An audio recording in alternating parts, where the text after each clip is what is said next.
हमारे टेस्टोस्टेरोन दिन प्रतिदिन घटते ही जा रहे हैं। हर साल 1% का डिक्रीमेंट आ रहा है टेस्टोस्टेरोन के लेवल में। Percent of men at 40 will suffer from erectile dysfunction. Infertility is growing at a very rapid pace in India. You know there's an epidemic of low testosterone in young males. और इसका सबसे बड़ा factor है हमारी diet, health, hormones का imbalance होना और negative mindset.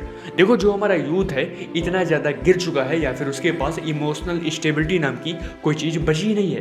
वो छोटी छोटी बातों पे रिएक्ट करता है। इवन वैलिडेशन पाने के चक्कर में वो गिरी से गिरी हरकतें परफॉर्म कर रहा है। इवन कुछ स्टडीज़ में ये भी पाया गया है कि एशियंट टाइम में जो मैन होते थे, आदमी होते थे, वो कहीं ना कहीं हथियार और लाठियाँ पकड़ते थे। और इस टाइम पे हम क्या पकड़ते हैं? ये फ़ोन, और जिसकी वजह से जो हमारी ग्रिप स्ट्रेंथ है वो बहुत ज़्यादा वीक हो चुकी है। और जब वो अगर एक अपनी लाइफ में फेलियर फेस कर ले या फिर डाउनफॉल फेस कर ले, भाई मैंने बहुत मेहनत किया था यार, अब मुझसे नहीं हो पाएगा, मेरी लाइफ में सब कुछ खत्म हो गया। एक छोटा सा फेलियर फेस करने के बाद ऐसा लगता है कि भाई उनकी लाइफ में सब कुछ खत्म हो चुका है, आगे पूरी लाइफ ही ब्लैंक हो चुकी है। कहीं ना कहीं low energy, laziness, emotional unstability, no mindset, no purpose, no goal, ये सब कहीं ना कहीं साइन है लो टेस्टोस्टेरोन के। घबराइए मत। इस वीडियो में मैं 5 ऐसे हिडन ब्लूप्रिंट्स के बारे में बात करने वाला हूं जो आपके टेस्टोस्टेरोन लेवल को नेचुरली इंक्रीज कर सकते हैं। स्टार्ट करने से पहले मैं हमेशा बोलता हूं कि इस चैनल का मेन मोटो है आपकी पर्सनल ग्रोथ, कि कैसे आप अपने पीक पोटेंशियल पे परफॉर्म कर सकते हैं, इवन इस मीडियोकर सोसाइटी से बाहर निकलकर कैसे कुछ बड़ा उखाड़ सकते हैं। So you know what to do, hit the subscribe button and join our channel. So चलिए स्टार्ट करते हैं। Point number 1, that is firstly do one thing hard in a day. देखो तुम अपनी लाइफ में ना या फिर अपने डेली रूटीन में एक फिजिकल एक्टिविटी को यार इवॉल्व करो। जब तक आपकी बॉडी में मूवमेंट ही नहीं होगा सो कहीं ना कहीं आप लेजीनेस के शिकारी बने रहोगे। आप खुद सोचो कि आप एक सांड की तरह खा के सिर्फ पड़े रह रहे हो, सो आपको लगता है कि आपकी बॉडी में ब्लड सर्कुलेशन या फिर ब्लड मूवमेंट उतनी अच्छी तरीके से होगा जैसे एक एथलीट की बॉडी में होता है।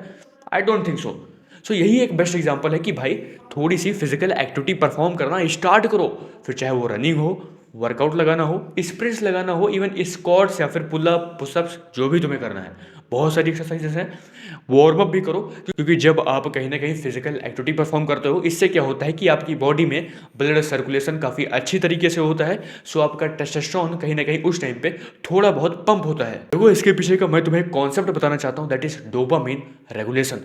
तुमने डोपामिन के बारे में तो सुना ही होगा। हाँ, ये केमिकल है जो मेनली रिलीज तब होता है जब आपको प्लेजर मिलता है या फिर जब आप कहीं ना कहीं मोटिवेट होते हो। देखो जब आप अपनी एनर्जी को किसी फिजिकल एक्टिविटी में ना इन्वेस्ट करके कहीं और पे इन्वेस्ट कर रहे हो सो वहां पे आपको डोपामिन मिल रहा है। इसका सबसे बेस्ट एग्जांपल है रील स्क्रॉलिंग।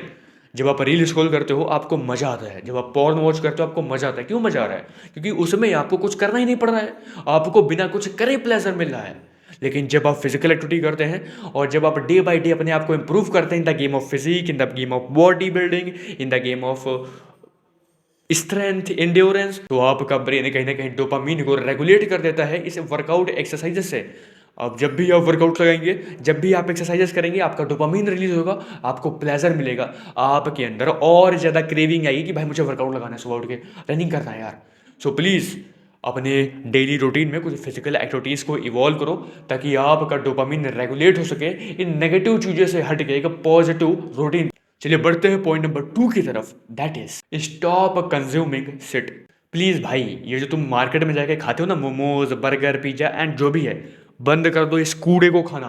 तुमको मैं एक बहुत अच्छा एग्जांपल देता हूँ। एक बार तुम एक एवरेज माइंडसेट के लोग की लाइफ विजुलाइज करो, कैसी होगी? सुबह उठेगा भाई लेजीनेस की तरह, भाई यार फ्रेश होगा, फ्रेश होने के बाद क्या करेगा? देख के आता हूँ यार खाने में क्या बना है, नाश्ते में क्या बना है, देख के आता हूँ मम्मी ने नाश्ते में क्या बनाया है, पराठे बने हैं, वाह खाता हूँ। खाने खाएगा, फिर निकल जाएगा, घूमेगा टहलेगा, लौंडिया बाजी करेगा, दोस्तों के साथ घूमेगा टहलेगा, फिर वापस आ जाएगा, फिर खाएगा, सो जाएगा। This is a life of an average person. क्या कर रहा है? उसके पास ना गोल है ना पर्पस है, उसे इवन ये भी नहीं पता है कि भाई मैं कर क्या रहा हूँ। Why I will born in this world for this? Only reel scrolling, watching porns, eating shit, burger, pizza and fucking whatever thing. No, you are build to conquer this world. तुम पैदा इसलिए हुए हो ताकि तुम इस world को conquer कर सको। तुम खुद सोचो एक बार कि भाई अगर तुम कूड़ा खा रहे हो और तुम ऐसा सोच रहे हो कि भाई मेरे सिक्स पैक बन जाएंगे, मेरे बाइसेप्स बन जाएंगे, नहीं, बंद कर भाई, नहीं हो पाएगा, प्लीज नहीं हो पाएगा। सो भाई अपनी डाइट को इंप्रूव करो। देखो सीधा सीधा तुम्हें बताता हूं, आप वही प्रोड्यूस करते हैं जो आप खाते हैं।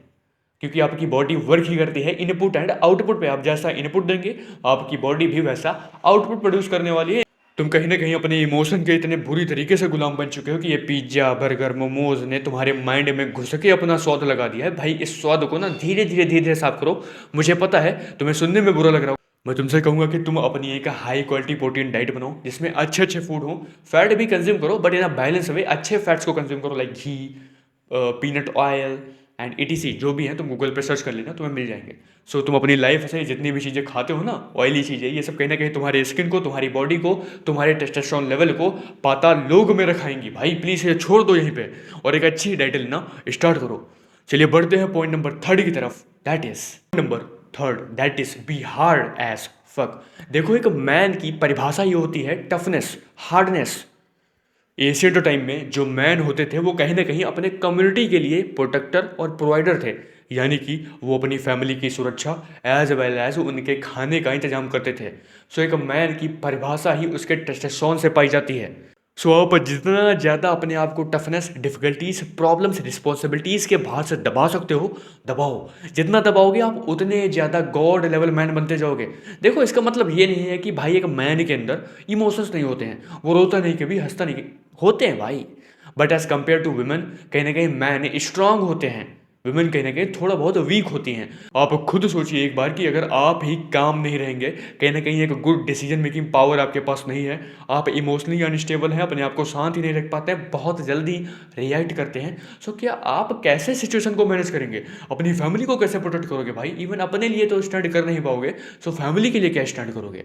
सो प्लीज़ ये सब क्वालिटीज़ अपने अंदर डेवलप करो। फॉर एग्जाम्पल शांत रहना, हर एक इमोशन पे रिएक्ट नहीं करना, कहीं ना कहीं अपने आप को शांत रखना, एक इमोशनली स्टेबल बनना। इससे क्या होगा कि आप अच्छे से डिसीजन ले पाएंगे, सिचुएशन को समझ पाएंगे और उस सिचुएशन के अकॉर्डिंगली वहाँ पे अपने जवाब को रखिए। सो चलिए बढ़ते हैं पॉइंट नंबर 4 की तरफ। That is develop a hunger.